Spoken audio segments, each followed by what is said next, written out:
Hello, everyone, and welcome to the Proudfoot podcast. Today, on our 22nd episode, we are going to talk about grappling and shoving in Dungeons and Dragons 5th edition. So let's get started. First off, why grappling and shoving? Well, these are two things you can do with the attack action in combat. You can either grapple a creature, which means you hold on to them and you can drag them around with you at half speed, and the creature you're grappling, their movement is 0. They can't move out of the grapple unless they take their action to try and break free. Shoving, similar kind of story. You get to push a creature over, knock them prone, that is, or push them 5 feet back, which could be a lot of fun if, say, there's a pit of lava behind them just 5 feet off to the edge, and you can push them to their doom.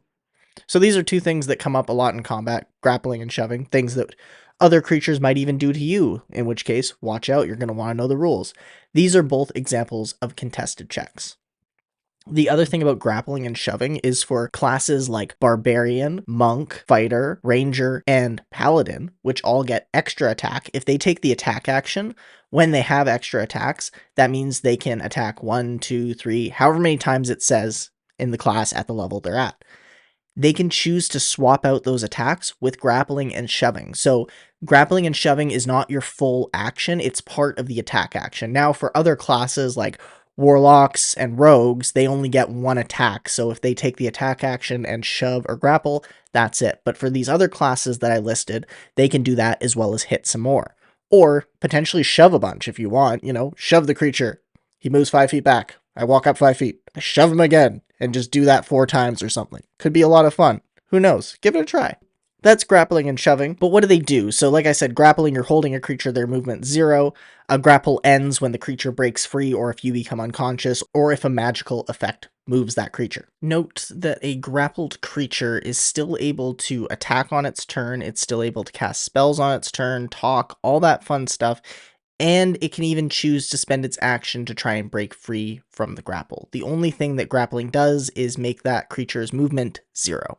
With shoving, it's push them 5 feet or knock them prone. When a creature's prone, they have to spend half their movement to stand up. Standing up ends the prone condition. A creature that is prone is disadvantaged on attacks, and creatures that are within 5 feet of a prone creature have advantage on hitting that creature. If they're outside of 5 feet, though, then they're disadvantaged. So those are the conditions that are inflicted by grappling and shoving. Remember, with shoving, it's an either or. You either push them 5 feet or knock them prone, so you don't get to do both. So that's what they do, but how do we initiate them? Well, they have these contested checks. So contested checks are something we haven't talked about in D&D yet. Up until this point, every check you're doing has a steadfast number you're trying to meet or beat. We have this great saying called meets beats. If you are doing an attack roll against a creature, you need to meet or beat that creature's AC. If you are doing a skill check, the DM has set a DC that you need to meet or beat. If you are doing a saving throw, there is a save DC that you need to meet or beat set by whatever is enforcing you to do the save. But with a contested check, 2 people are rolling, and they're trying to beat the other. So what happens on ties?